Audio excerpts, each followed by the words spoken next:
ఇప్పుడే జీ5 app download చేయండి. చూడండి మీ ఫేవరెట్ టీవీ షోస్ ఎప్పుడైనా ఎక్కడైనా. ఏంటి ఫ్రెండ్, అంతా సందడిగా ఉంది, ఏం జరుగుతుంది? ఏం లేదు, అక్కి రవి కోసం శంకర్ చిన్న సర్ప్రైజ్ ప్లాన్ చేశాడు. అదేంటంటే జెండే సార్, ఒక్క నిమిషం.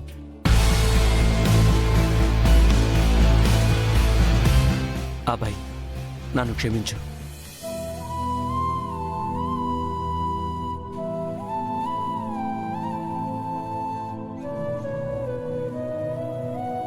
నా యాటిట్యూడ్ వల్ల నిన్ను చాలా ఇబ్బంది పెట్టాను అబ్బాయి. నీ చెల్లెలి కోసం నువ్వు చాలా భరించావు. నీకు ఇష్టం లేకపోయినా నన్ను యాక్సెప్ట్ చేశావు. నా గౌరవం కాపాడటం కోసం చాలాసార్లు మౌనంగా ఉన్నావు. నా వల్ల ఫ్యాక్టరీలో రిస్క్ పడినా కూడా నువ్వు భరించావు. I'm really sorry for everything. ఇంకెప్పుడు అలాంటి తప్పు చేయను. I swear. I'm also sorry Ravi.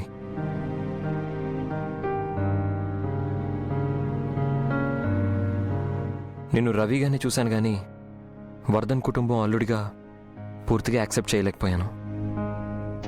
బావగా నీ గౌరవం నీకు ఇవ్వాల్సింది. ఐఎమ్ సారీ బావగారు.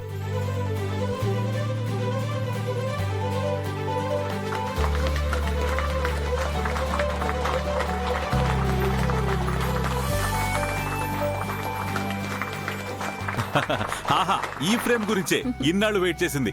ఇప్పటి కుదిరింది. ఇదిగో అకి, నువ్వు హ్యాపీ కదా? ఈ హ్యాపీ మూమెంట్ లో నీకొక చిన్న సర్ప్రైజ్.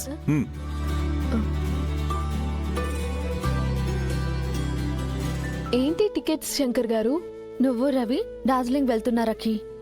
డార్జిలింగ్? మీ హనీమూన్ అక్కి. ఇప్పుడు ఇవన్నీ ఎందుకండి? ఎందుకంటావేంటి రవి? కొత్తగా పెళ్ళైన వాళ్ళు మా పాత మొహాలు చూస్తూ కూర్చుంటారా ఏంటి? ఇది ఎప్పుడో ప్లాన్ చేయాల్సింది, కానీ ఇప్పటికి గానీ కుదరలేదు. మీ ఇద్దరు హ్యాపీగా టైం స్పెండ్ చేసి రండి. మరి ఫ్యాక్టరీ? హకి, ఫ్యాక్టరీ మీ ఆయన హ్యాండ్ ఓవర్లోనే ఉంటుంది. ఇంటి ఆడపడుచువు కదా, మీ నాన్నకి ఇష్టమైన ఫ్యాక్టరీని నువ్వు మీ ఆయనే లీడ్ చేసుకోండి. అది కూడా మీరిద్దరూ డార్జిలింగ్ నుంచి వచ్చిన తర్వాత. ఎస్, మీరు ట్రిప్ నుంచి వచ్చేసరికి ఫ్యాక్టరీని యాజ్ ఇట్ ఈస్గా ఇదివరకట్లాగా మార్చేసి మీ ఇద్దరు చేతిలో పెడతాం. అకి, వెళ్ళండి, వెళ్ళి లగేజ్ అది సర్దుకోండి. పద. గౌరీ గారు, వాళ్ళని చూస్తుంటే మనసుకెంతో ప్రశాంతంగా ఉందండి. డార్జిలింగ్ ప్లాన్ చేసి మంచి పని చేశాను కదా? అవునండి, మనం కూడా టైం చూసుకుని ప్లాన్ చేద్దాంలేండి. ఏంటి? అది అందరం కలిసి ఫ్యామిలీ ట్రిప్ ఒకటి ప్లాన్ చేద్దాము అంటున్నాను. మీతో చేయక ఫ్యామిలీ ట్రిప్ చేయాలి.